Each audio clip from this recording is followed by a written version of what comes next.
Hello, good morning, students. This is our history class, and our chapter number 10, theme 5, the Mauryan Empire, is going on. In our last classes, we have completed the topic like Chandragupta Maurya, Bindusara, Ashoka, and in today's class, we are going to start about the main feature of the Mauryan Empire. So, first of all, about the administration. The Mauryan Empire was divided into four parts. The name of four provincial capitals were Tosali, Ujjain, Suvarnagari, and Takshila. These parts carried out the administration. Means that four cities, four capitals carried out the administration, took the all decisions. Kings was the supreme authority. Council of ministers called Mantri Parishad assisted him in running the administration, and the Mantri Parishad helped in smoothly running of the administration. Mahamatas looked after the day-to-day work of the administration, and the Mahamatas looked day-to-day work of the administration. Official called Amatyas carried out the administration of the various branches in the empire. Government was divided into several departments such as treasury, industry, revenue, security, etc. The Mauryan Empire was broadly divided into many provinces, which are further divided into districts, and the districts were divided into several villages. Now, provinces were headed by princes from the royal families called Kumars. Means that provinces, the district type of things, but greater than districts, are headed, means are governed by the prince from the royal family, and that prince is called Kumars. They ruled over the provinces as viceroys or representative of the king. They ruled as a representative of the king. Districts were divided into many grams or villages. Heads of the district were known as the Pradeshta. Yukta and Rajuka were junior officials who assisted Pradeshta in administration. Yukta and Rajukas measured the land.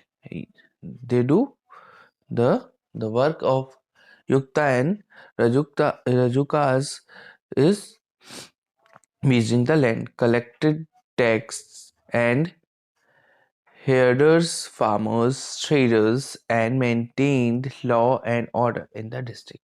The main work of the administration is this. Now the city administration. Now Pathliput, Ujjain, Takshila, and Koshambi were the prominent city of the Mauryan Empire. Megasthenes in his book has given vivid account vivid account about Pathliput. He revealed that Pathliput was the capital of Mauryan Empire. It was situated on the bank of the river Ganga, covering the area of 40 square kilometers. It was beautiful, magnificent, walled city with many lakes and parks. It was fortified by a deep moat and had high walls for its defense to defense from the enemy. It has 570 watchtowers and 64 gates. It was connected to the various parts of the empire. The king lived in a grand stone palace of the city. Places and houses in the city were constructed mainly by using wood and stone. So, a municipal committee is a local cell government. There were six committee of the municipal board and which looked after the various branches of the administration. Each of these committee consists of five members and departments like industries, registration of birth and death, welfare of foreigners, supervision of trade and commerce, sale of manufactured goods as well as collection of the municipal tax and sale taxes. City has a mayor and 30 members who looked after common problems like health, sanitization, education, etc. N- Na- Nagaraka was in charge of the city administration. Now the army. How the army of the Mauryan Empire. The Mauryan Empire had a huge standing army. It has four type of army, which includes the infantry, cavalry, elephants, chariots, as well as navy. Senapati was the head of the army. However, during wars, the king led the troops. Production of weapon was looked after by an independent department of the army.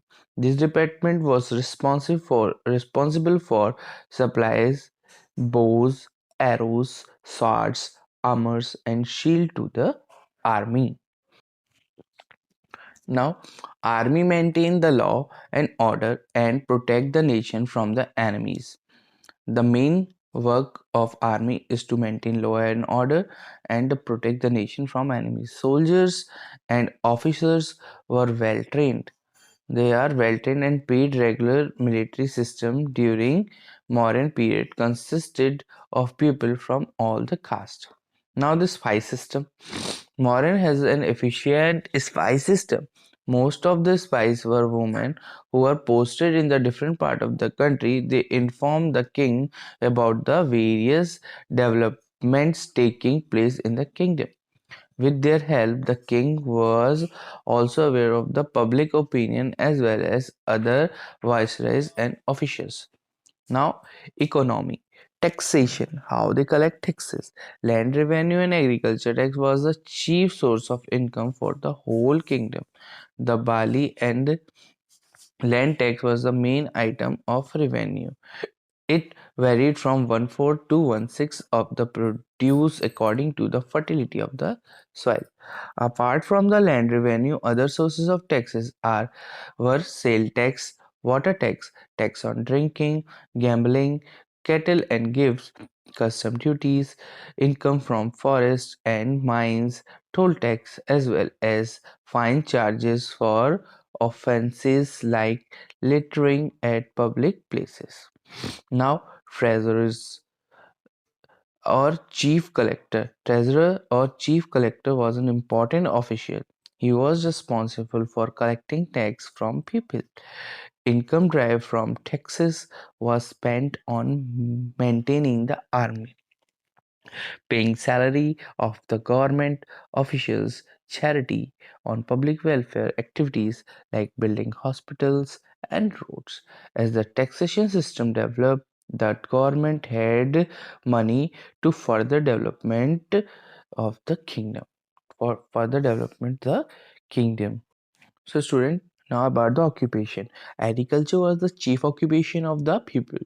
Farmers were provided irrigation facilities and were encouraged to bring more and more land under the cultivation. Many people were also engaged in other kinds of economic activities like forestry, carpentry, pottery, machinery, pastoral farming, government officials, many people employed in royal army, shipbuilding and weapon makers were directly employed by the state and guilds. So student, that's all from today's class. If you have any problem regarding this chapter, you can ask me. Till then, read the chapter. Thank you.